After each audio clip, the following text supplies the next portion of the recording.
भारत के प्रसिद्ध मंदिरों में से एक है विश्व प्रसिद्ध सबरीमाला का मंदिर। यहाँ हर दिन लाखों लोग दर्शन के लिए आते हैं। हाल ही में सुप्रीम कोर्ट ने सबरीमाला मंदिर में महिलाओं के प्रवेश पर लगा प्रतिबंध हटा दिया है। करीब 800 साल पुराने इस मंदिर में ये मान्यता पिछले काफी समय से चल रही थी कि महिलाओं को मंदिर में प्रवेश ना करने दिया जाए। इसके कुछ कारण बताए गए थे।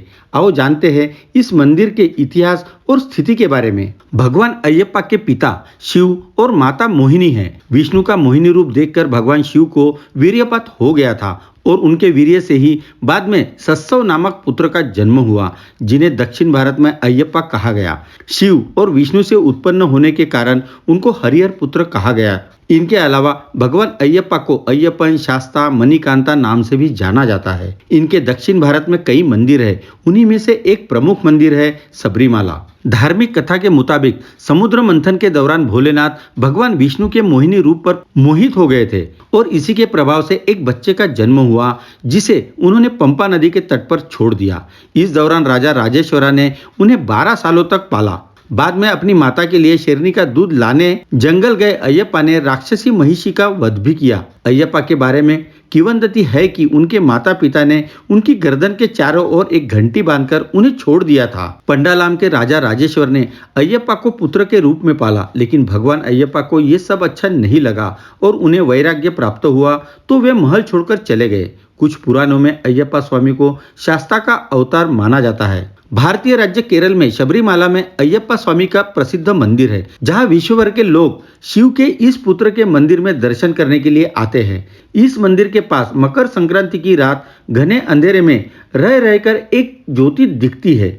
इस ज्योति के दर्शन के लिए दुनिया भर से करोड़ों श्रद्धालु हर साल आते हैं। सबरीमाला का नाम शबरी के नाम पर पड़ा है। वही शबरी जिसने भगवान राम को झूठे फल खिलाए थे और राम ने उसे नवविधा भक्ति का उपदेश दिया था। बताया जाता है कि जब जब ये रोशनी दिखती है, इसके साथ शोर भी सुनाई देता है। भक्त मानते हैं कि ये दिव्य ज्योति है और भगवान इसे जलाते हैं। मंदिर प्रबंधन के पुजारियों के मुताबिक मकर माह के पहले दिन आकाश में दिखने वाला एक खास तारा मकर ज्योति है। कहते हैं कि अयप्पा ने शैव और वैष्णव के बीच एकता कायम की। उन्होंने अपने लक्ष्य को पूरा किया था और सबरीमाला में उन्हें दिव्य ध्यान की प्राप्ति हुई थी। 15 नवंबर को मंडलम और 14 जनवरी की मकर विलक्कू ये सबरीमाला के प्रमुख उत्सव है।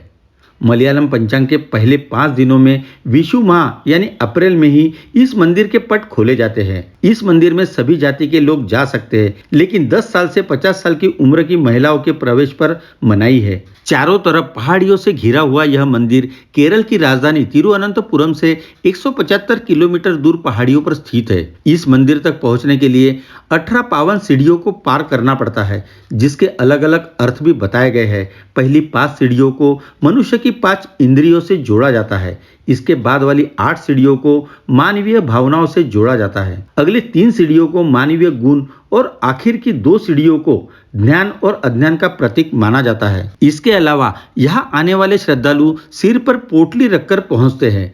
वह पोटली नैवेद्य से भरी होती है।